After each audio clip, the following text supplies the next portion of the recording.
대신 내 이웃을 내 몸과 같이 사랑하고 미움 같은 시기 질투를 버리고 서로 사랑하는 우리 모두가 되기 원합니다. 아름다운 마음들이 찬양하겠습니다.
하늘 위에 주님밖에 없습니다.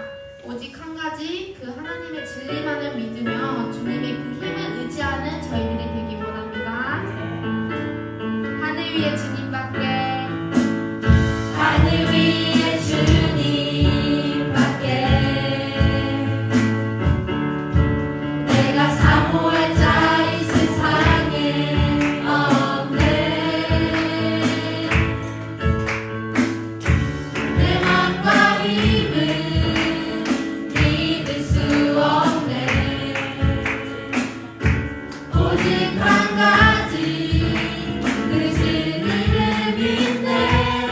주는 나의 힘이요, 주는 나의 힘이요, 주는 나의 힘이요, 영원히 주는 나의 힘이요, 주는 나의 힘이요, 주는 나의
오늘 말씀의 제목입니다. 옛말에 양병 10년, 용병 1일이라는 말이 있습니다.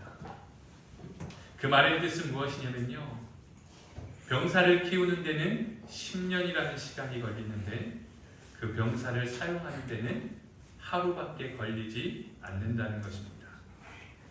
다른 말로 하면 하루를 쓰기 위해서 10년이라는 시간을 준비한다라는 뜻입니다. 여러분, 하루를 쓰기 위한 10년의 준비, 너무나도 허무한 것 같아 보이지만 결코 헛된 것이 아닙니다. 테니스 대회 중에 유명한 윈블던 테니스가 있습니다. 4개의 그랜드슬램 대회가 있는데요, 호주 오픈이 있고 파리 오픈이 있고 US 오픈이 있고 윈블던이 있습니다. 그렇게 유명한 이 윈블던 대회는요, 보통 7월에 개막을 해서요, 영국 런던 윈블던이라는 곳에서 열립니다. 그런데 136년이 넘는 전통이 있는 그런 대회입니다. 그런데 이 대회는요, 유일하게 잔디 코트에서 진행되는 대회입니다. 6, 7월의 짧은 잔디 시즌은요, 윈블던이라는 그 대회를 통해서요, 절정을 맞이합니다. 그런데 이 윈블던 테니스장은 1년에 딱 이 2주간을 사용하기 위하여서 1년 내내 관리를 한다는 것입니다. 1년 내내 준비하고 책임을 맡은 매니저는요, 그 한 해 동안 꾸준하게 잔디를 관리하면서 그 대회를 준비한다는 것입니다. 여러분, 그가 하는 일은요, 어떤 일이냐면요, 준비하는 일입니다. 그 자체가 의미 있는 일입니다. 준비하는 것이. 여러분, 우리는 절대로 준비하는 자체를 소홀하게 생각해서는 안 됩니다. 여러분, 우리가 어떤 일을 감당하고자 그 일을 준비하는 그 시간은요, 결코 헛된 시간이 아니라는 것입니다. 낭비하는 시간도 아니라는 것입니다. 그러게 여러분, 오늘 우리가 믿음으로 살아가는 삶 가운데에 하나님이 기뻐하시는 삶을 살아내도록 준비되어져 갈 수 있는 저와 여러분이 될 수 있기를 주님의 이름으로 간절히 소망합니다. 왜? 괜찮아. 오늘 본문의 말씀은 열 처녀의 비유로 알려진 예수님의 비유의 말씀입니다. 이 예수님의 그 비유의 말씀, 오늘 우리에게 조금 낯설게 여겨질지 모르겠지만 유대인들에게는 아주 익숙한 내용입니다. 유대인들은 결혼식을 보통 언제 했을까요? 우리는 결혼식을 보통 언제 합니까? 봄, 가을에도 하는데 시간이 대충 주말, 다양하게 나오죠. 시간, 점심시간대를 이용하잖아요. 근데 유대인들은요, 밤 시간을 이용했습니다. 뜨거운 낮을 피해서요, 밤중에 이렇게 결혼식을 했습니다. 그리고요, 신랑이 신부 집으로 가서 결혼식을 합니다. 그러니까 신랑이 먼 길을 가다 보니까요, 때로는요, 시간을 정확하게 맞추지 못하고 늦을 때가 있었습니다. 또 하나 어떤 일들이 있었냐? 그때에는요, 도적이나 강도가 많았습니다. 그래서 예식을 하는 곳에요, 신랑이 도착을 하고 또 손님들이 들어오면은요, 문을 잠그고 더 이상 문을 열어주지 않았습니다. 그런 관습이 있었습니다. 또 여기에 나오는 열 처녀가 있습니다. 열 처녀는요, 신랑을 맞으러 간 열 처녀라고 해서 모두가 다 신부라고 생각할 수 있지만 모두가 신부가 아닙니다. 그러면 어떤 사람들이었냐? 신랑이 올 때 환영하며 함께 입장해서 분위기를 돋우는 신부의 친구들을 말하는 것입니다. 우리로 치면 들러리와 같은 그런 모습입니다. 이러한 비유를 통해서 우리에게 말씀하시고자 하시는 것이 무엇이냐? 그것은 바로 천국을 비유하고 있는 말씀입니다. 모든 성도들이 잘 준비되어져서 천국에 들어가기 하기 위해서 오늘 이 비유를 말씀하신 것입니다. 여러분, 하나님의 뜻은 우리 모두가 예수님을 믿고 구원받는 것인 줄로 믿습니다. 요한복음 3장 17절에 이렇게 기록합니다. 하나님이 그 아들을 세상에 보내신 것은 세상을 심판하려 하심이 아니요 그로 말미암아 세상이 구원을 받게 하려 하심이라 라고 말씀합니다. 하나님의 뜻은 우리 모두가 예수님을 믿고 구원받고 영생의 삶을 살아가는 것이다 라고 말씀하는 것입니다. 오늘 본문에 말씀하신 목적도 바로 여기에 있습니다. 오늘 본문의 가장 핵심적인 내용은 13절의 말씀입니다. 우리 오늘 읽었던 13절의 말씀을 다시 한번 함께 읽어보겠습니다. 13절의 말씀입니다. 시작. 그런즉 깨어있으라 너희는 그 날과 그때를 알지 못하느니라. 아멘. 그날과 그때는 예수님이 다시 이 땅 가운데 오실 재림의 때를 이야기합니다. 예수님이 다시 오시는 날은요, 우리에게 가장 중요한 날이기도 합니다. 그래서 우리는 그 날을 어떻게 해야 되냐? 준비해야 된다는 것입니다. 깨어 있어서 준비할 수 있어야 한다는 것입니다. 여러분, 우리에게 가장 중요한 때가 다가오고 있다면 우리는 어떻게 해야겠습니까? 당연히 준비가 되어야 합니다. 여러분, 학생들에게 있어서 수능 시험은 얼마나 중요한 날이겠습니까? 우리 이제 고3이 되는 저 두 자녀가 있는데요. 고3이 되면은요, 뭐에 집중하면서 살아가겠습니까? 수능에 집중하고 그날만을 기다립니다. 요즘 아이들은요, 초등학교 가기 전부터 많은 공부들을 시작하는데요. 그 수능 한 번의 그 시험을 위해서 정말 많은 시간들을 잠도 자지 않고 그렇게 애써서 힘껏 준비합니다. 또 우리는 결혼식도요, 정말 중요하게 준비합니다. 그래서 결혼을 앞두면요, 피부 관리도 받고요, 여러 가지들을 가지고 준비하게 되어 있습니다. 또 죽는 날도 정말 중요합니다. 그래서 우리는 죽는 날을 위해서 잘 준비할 수 있어야 합니다. 이와 같이 우리는 중요한 날들, 우리가 살아가면서 만나는 그 중요한 시간들을 준비하면서 살아간다는 것이죠. 그렇다면 과연 우리는 주님이 이 땅 가운데 다시 오실 그 재림의 날을 어떻게 준비하며 살아가야 할 것인가? 여러분, 오늘 이 마지막 날, 이 재림의 날은요, 중요한 몇 가지의 특징을 가지고 있습니다. 오늘 본문을 통해 살펴보면요, 첫 번째는요, 오늘 주님이 다시 오신 이 날은요, 언제인지를 알지 못한다는 특징이 있습니다. 언제 어느 때에 그날이 올지 모른다는 것이 특징입니다. 여러분, 그렇게 중요한 날인데 우리가 알 수 없다는 것. 여러분, 알 수 없기 때문에 대충 준비할 수 있느냐, 대충 넘어갈 수 있느냐, 모른 척 할 수 있느냐, 그럴 수 없다는 것이죠. 그 날과 그 때를 모르기 때문에 우리가 그날을 준비하는 것이 너무나도 힘들 수 있지만, 그러나 그럼에도 불구하고 우리는 다시 오실 그 주님, 재림의 주님을 기다리는 것, 그 기다림의 준비를 포기할 수가 없다는 것입니다. 두 번째로요, 이 중요한 날은요, 어떤 특징이 있냐면요, 서로 도울 수 없다는 특징이 있습니다. 원래 본문의 비유를 보면은요, 신랑이 온다는 말을 듣고 졸다가 일어난 처녀들이요, 신랑을 맞을 준비를 하기 시작합니다. 그런데 가장 우선적인 일은 등에 뭐를 붙여야 되냐? 불을 붙여야 하는 일이었습니다. 그런데 불을 붙이려고 보니까 그 미련한 다섯 처녀는요, 슬기롭고 지혜로운 다섯 처녀와 다르게 뭐가 준비가 되어 있지 않았느냐? 기름이 준비되어 있지가 않았습니다. 그랬더니 어떻게 하겠습니까? 옆에 있는 기름이 준비된 자들에게 기름을 좀 빌려달라, 나눠달라라고 요청을 합니다. 그런데 매정하게도 그들은 함께 쓰기에 부족할 것 같으니 나눠줄 수 없다라고 거절합니다. 여러분, 친한 친구들입니다. 서로 잘 아는 사이입니다.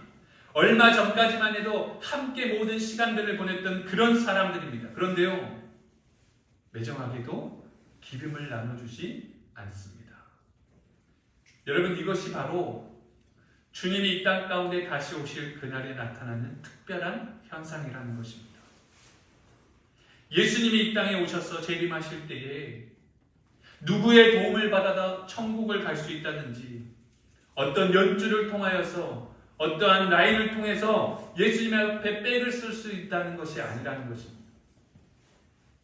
그때는 오직 나의 믿음, 내가 어떻게 예수님을 믿었느냐, 내가 예수님과 어떤 관계를 맺고 살았느냐에 달려있다는 것입니다.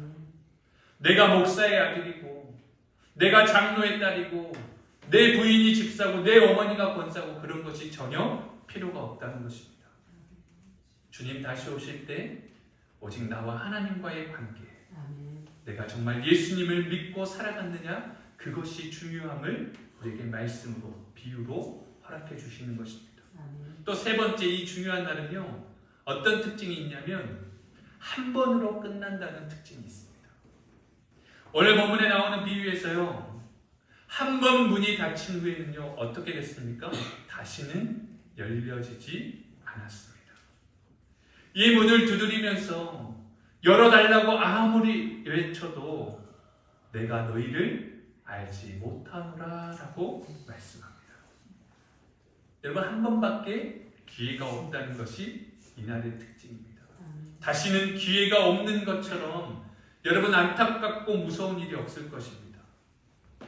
여러분, 오늘 우리는 그 기회 앞에서 주님 이 땅에 다시 오실 때 주님을 영접하고 하나님이 기뻐하시는 모습으로 살아가기 위해 날마다 깨어 준비하는 삶을 살아가야 할 줄로 믿습니다.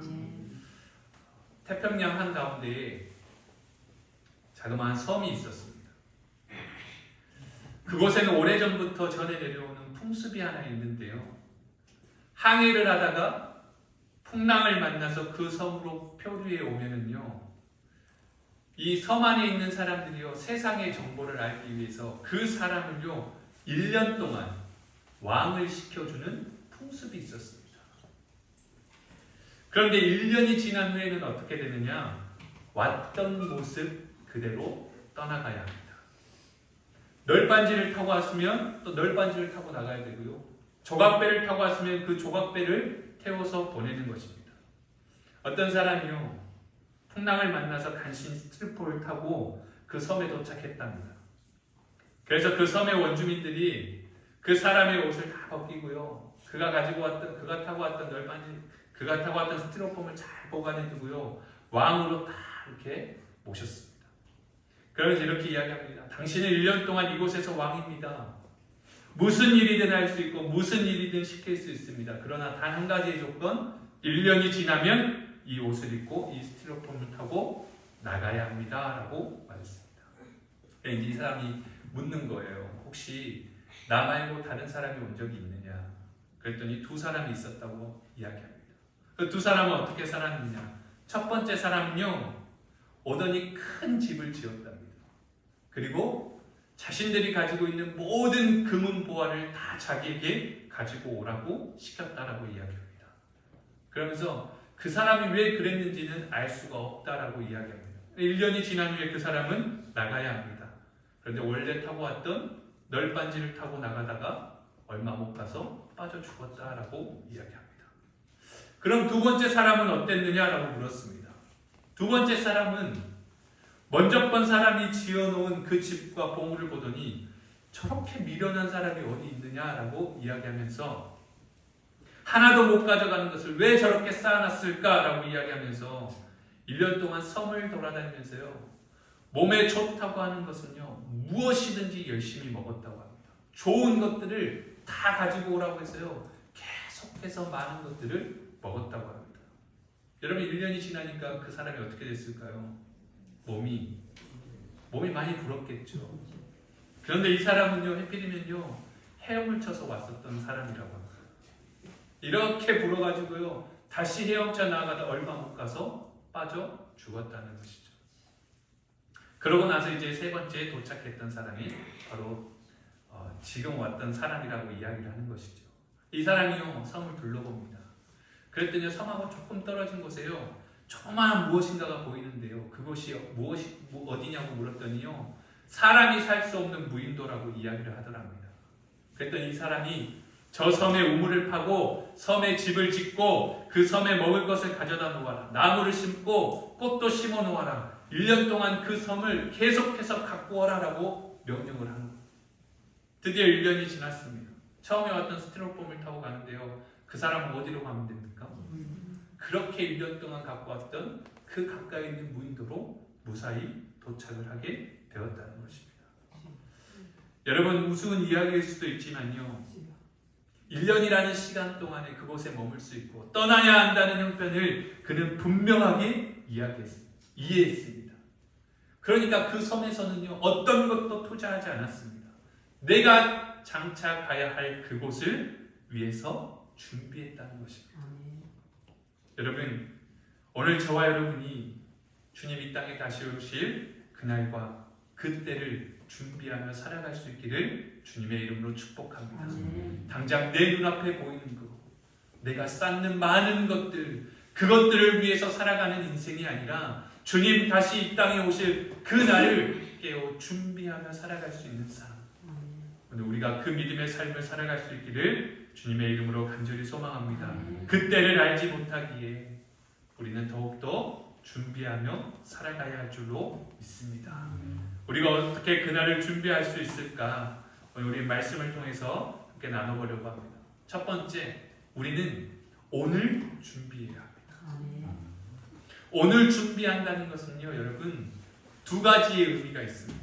먼저는요, 내일로 미루지 않는 것입니다. 내일로 미루지 않고 오늘 준비하는 것입니다. 여러분, 우리가 어떤 일들을 앞두고 있을 때 열심히 그 일을 위해서 준비합니다. 그런데요, 준비하는 사람이 가장 빠지기 쉬운 함정이 있습니다. 그것이 무엇이냐? 아직 그때가 다다르지 않았기 때문에 미루는 것입니다. 내일로 미루고 그 다음으로 미루는 것. 여러분, 준비를 안 하는 것이 아닙니다. 준비를 합니다. 그런데 오늘이 아니라 내일 한다는 것입니다. 그렇게 미루다 보니까요, 결국은 준비하지 못하는 잘못에 빠질 가능성이 있다는 것입니다. 여러분, 그래서 우리는 준비하되 오늘 준비해야 합니다. 여러분, 사랑하되 오늘 사랑해야 하고, 하나님의 말씀 앞에 나아가되 오늘 나아가야 되고, 기도의 자리로 나아가되 오늘 나아가야 합니다. 내가 형편이 나아지냐, 내가 상황이 나아지냐, 내가 조금 더 있다가가 아니라 오늘, 지금 주님 앞에 나아갈 수 있기를 주님의 이름으로 축복합니다. 또 오늘 준비한다는 것의 두 번째 의미는요, 오늘 내게 주어진 그 하루의 삶을 최선을 다해 살아간다는 것입니다. 여러분, 그날이 언제 이를지 모릅니다. 그때가 언제 나타날지 우리는 알 수 없습니다. 오늘일지 내일일지 일주일 후가 될지 우리는 알지 못하고 살아갑니다. 그러기에 우리는 그 날을 준비하며 그때를 준비하되 오늘이 마지막 날, 오늘 주님 재림하시는 날이라고 생각하며 매일매일 살아가는 하루하루를 최선을 다해 준비하며 살아가야 한다는 것입니다. 오늘 사랑하는 믿음의 가족들이 주님 다시 오실 그날을 기대하며 오늘 준비하며 살아갈 수 있기를 주님의 이름으로 간절히 소망합니다. 또 두 번째는요, 미리 준비해야 합니다. 오늘 본문에 나오는 처녀들 가운데에 5 처녀들이 미련했던 것은요, 미리 기름을 준비하지 못했다는 것입니다. 그들은 미리 준비하지 못했습니다. 그리고 졸고 있다가 그 신랑이 오신다는 말을 듣고 그제서야 준비하려고 합니다. 그랬더니 어떻게 되었습니까? 결국은 그 잔치에 참여할 수가 없었습니다. 여러분, 준비라고 하는 것은요, 우리가 어떤 일을 하기 위해 미리 하는 것에 그 의미가 있습니다. 미리 하는 것이 준비입니다. 그런데 준비하지 못하고 그 문제가 닥칠 때 하려고 하는 것은요, 준비가 아니라는 것입니다. 마찬가지로 예수님께서 이 땅에 다시 오실 그 재림도 우리가 미리 준비하고 있어야지만이 기쁨과 또 그 잔치자리에 나아갈 수 있다는 것입니다.